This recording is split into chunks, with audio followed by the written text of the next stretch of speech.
Good afternoon. John Saggio, a student at Luther Rice University and attending the public speaking class. My persuasion speech is on a issue that I found within myself.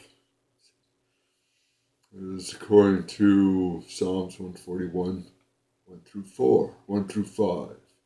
And it's as it reads, Lord, cry out to you, make haste to me. Give ear to my voice when I cry out to you. Let my prayer be set before you as incense, lifting up my hands as the evening sacrifice. Set a guard, O Lord, over my mouth. Keep watch over the doors of my lips. Do not incline my heart to any evil thing. Practice wicked works with men who work iniquity. Do not let me eat of their delicacy. Let the righteous strike me, and I shall be kind. It shall be kindness. And let him rebuke me. It shall be as excellent oil.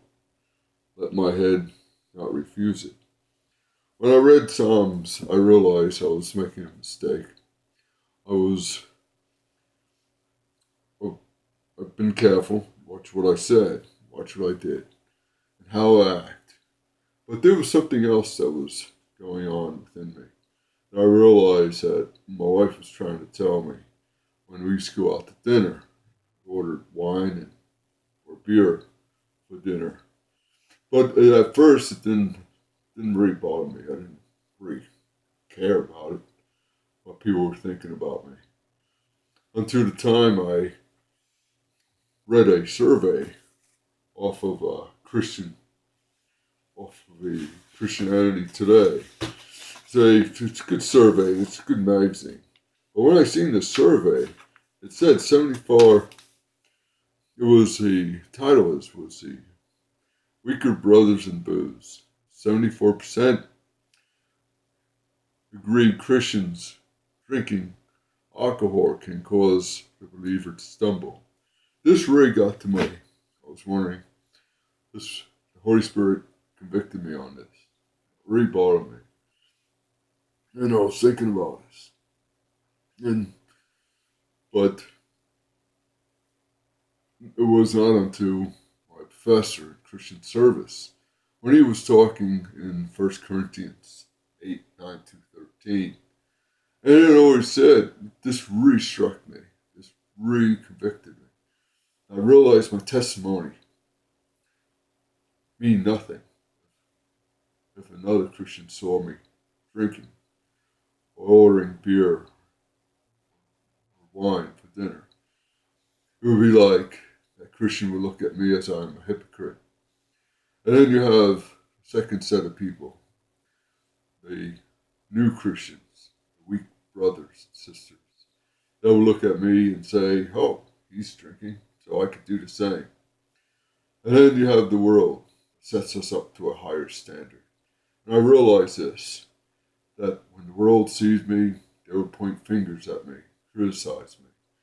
Now I realize that my mistake was that I was not being a true example of Christ. My testimony, as Paul would put it, is nothing but a sin. As in Corinthians 1 8, 9 through 13. But beware lest somehow this liberty of yours becoming stumbling block to those who are weak. Or anyone sees you who have knowledge eating in idol's temple will not be conscious of him who is weak and bodied to eat those things offered to idols. Because of your knowledge shall the weaker brother perish, for whom Christ died. But when you thus sin against the brethren and wound their weak conscience, you sin against Christ. Now this really struck me. This really realized. This is where the Holy Spirit really got into me. Really told me that I was a stumbling block towards the other Christians and to the world. And also in 13, it says, therefore, if food makes my brother stumble, I will never eat again. Eat meat, lest I make my brother stumble.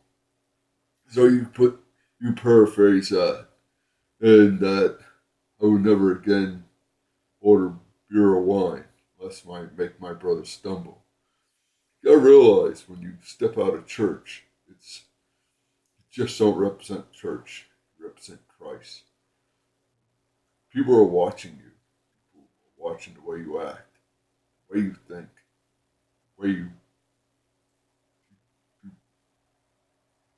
perform yourself at work or in the community.